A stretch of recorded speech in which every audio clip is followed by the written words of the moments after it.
Good morning students. आज मैं आपको गुलमोहर हिंदी पाठ्य पुस्तक से पाठ 9 सोने की खान पढ़ाने जा रही हूँ। इस पाठ में हमें बताया गया है कि हमें हमेशा अपना काम करते रहना चाहिए। इस बात के बारे में नहीं सोचना चाहिए कि इस काम का हमें फल मिलेगा या नहीं मिलेगा, और हमेशा मन से की गई जो काम होता है, जो हम मेहनत करते हैं, वो हमेशा कभी भी बेकार नहीं जाती है, उसका हमें फल अवश्य मिलता है। आइए अब हम इस पाठ को पढ़ते हैं। देखिए, इस पाठ में जो ये कहानी है एक आश्रम से शुरू होती है। यहाँ एक संत और उसके शिष्य रहते हैं। संत मीन्स महात्मा, और उनके शिष्य रहते हैं। सभी अपने अपने काम में लगे हैं। तभी भोला नाम का एक व्यक्ति आश्रम में आता है। भोला भोला कहता है किनसे? संत से, महाराज जी प्रणाम।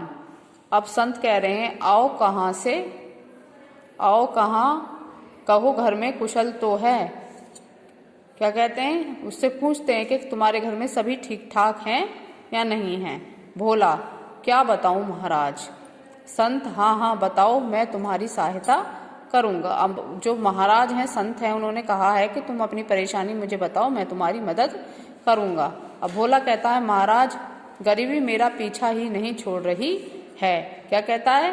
कि गरीबी जो है मेरा पीछा ही नहीं छोड़ रही है। लगता है कि मेरा भाग्य खराब चल रहा है। भाग्य मीन्स होता है किस्मत। अब वो कह रहा है कि जो मेरा भाग्य है वो बहुत ज़्यादा खराब चल रहा है। जो गरीबी है मुझे बहुत ज़्यादा कभी मेरा पीछा ही नहीं छोड़ रही है। समझ में नहीं आ रहा है कि क्या करूं। संत, अब जो संत हैं वो बोलते हैं, भोला इतना परेशान मत हो, 2-3 दिन बाद आना, मैं कोई ना कोई उपाय अवश्य बताऊंगा। संत ने कहा कि तुम मेरे पास 2-3 दिन बाद आना, मैं कोई ना कोई इसका तुम्हें उपाय अवश्य बताऊंगा। भोला, जैसी आपकी आज्ञा, मैं 3 दिन बाद आपकी सेवा में उपस्थित हो जाऊंगा। अब 3 दिन बाद भोला आश्रम में दोबारा से आता। पुनः मीन्स दोबारा आता है। भोला, महाराज जी प्रणाम। अब आकर वो संत से फिर से कहता है कि महाराज जी प्रणाम। संत बोलते हैं, आओ भोला, तुम तो वचन के पक्के निकले।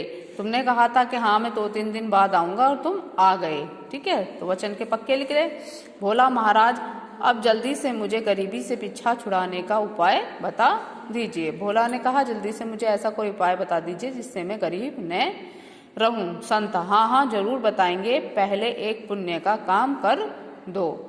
ठीक है, क्या कहा उसने? पहले एक अच्छा काम करो, पुण्य का काम करो, उसके बाद मैं जरूर बताऊंगा। भोला, भला मैं क्या कर सकता हूँ? संत, देखो हमारे आश्रम में पानी की बड़ी कमी रहती है। यहाँ साधु महात्मा आते रहते हैं। यहाँ का कुआं सूख गया है। सूख गया मीन्स पानी उसमें से खत्म हो गया है। इसमें थोड़ी खुदाई करनी है, इससे पानी निकल आएगा।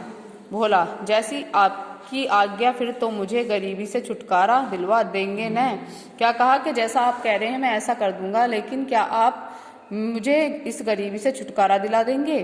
तो संत ने कहा, तुम पुण्य का काम करो, तुम अच्छा काम करो तो भगवान तुम पर प्रसन्न हो जाएंगे और तुम्हें धन दे देंगे।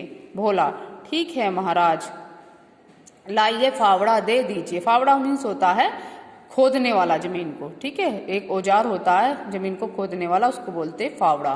तो उन्होंने क्या मांगा? उनसे फावड़ा मांगा। संत, सब प्रबंध है, सब कुछ वहीं पर है, कुएं के पास पहुंच जाओ।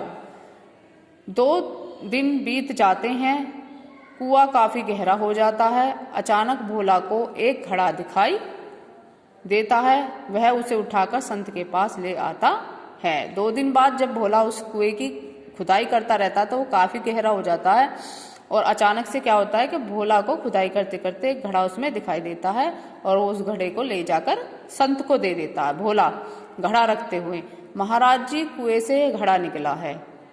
संत, भोला इस घड़े का मुंह तो खोलो। भोला घड़े का मुंह खोलता है। वह उसमें भरे चांदी के सिक्कों को देखकर दंग रह जाता है, मीन्स हैरान हो जाता है। ठीक है, दंग हो जाता है, हैरान हो जाता है उनको देखकर। फिर भोला कहता है, महाराज जी इसमें तो चांदी के सिक्के भरे हुए हैं। क्या कहता है भोला? कि इसमें तो चांदी के सिक्के हैं, लीजिए संभालिए। और किसको देता है? संत को देता है उन्हें। संत, नहीं भोला, यह तुम्हारे परिश्रम का फल है। अब संत क्या कहते हैं कि तुमने जो परिश्रम किया है इस कुएं को खोदने में, यह उसका फल है। इस पर तुम्हारा ही अधिकार है और यह तुम्हारा है। भोला, यह तो आपकी कृपा का फल है। क्या कहता है भोला कि ये तो आपने जो मेरे पर कृपा की है इसका फल है। संत, नहीं, भाग्य बनाने के लिए कर्म भी करना पड़ता है। क्या कहा संत ने कि अपनी किस्मत को, अपने भाग्य को बनाने के लिए क्या करना पड़ता है? परिश्रम करना पड़ता है। कर्म मीन्स काम करना पड़ता है। कर्म करने से ही फल प्राप्त होता है, काम करने से ही उसका फल हमें मिलता है। इन सिक्कों से कोई काम धंधा शुरू करो। उन्होंने क्या कहा? कोई नया काम शुरू करो, तुम्हारी गरीबी सदा के लिए मिट जाएगी। याद रखो, परिश्रम ही सोने की खान है। और क्या कहा कि परिश्रम, जो मेहनत करते हैं, जो हमारी मेहनत होती है वही सोने की खान होती है। भोला संत के चरणों को पकड़ लेता है। चरणों मीन्स पैरों को पकड़ लेता है संत के। बोला, महाराज आपने मुझे सच्ची राह दिखा दी है। अब तक मैं आलसी था। क्या कहा उसने कि अभी तक मैं आलसी था, मैं काम नहीं करता था, अब मैं परिश्रम करने में कोई कसर नहीं रखूंगा, अब मैं मेहनत करूंगा। संत, बहुत अच्छा, तुम्हारा कल्याण हो। क्या कहा संत ने कि बहुत अच्छा, तुम्हारा कल्याण हो। भोला सिक्कों से भरा घड़ा लेकर जाता है। वहां से भोला सिक्कों का भरा हुआ जो घड़ा था उसको लेकर चला जाता है।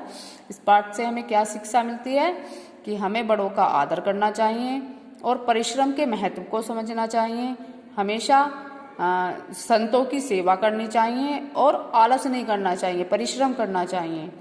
तो आपको ये पाठ अच्छे से समझ में आ गया होगा। Thank you.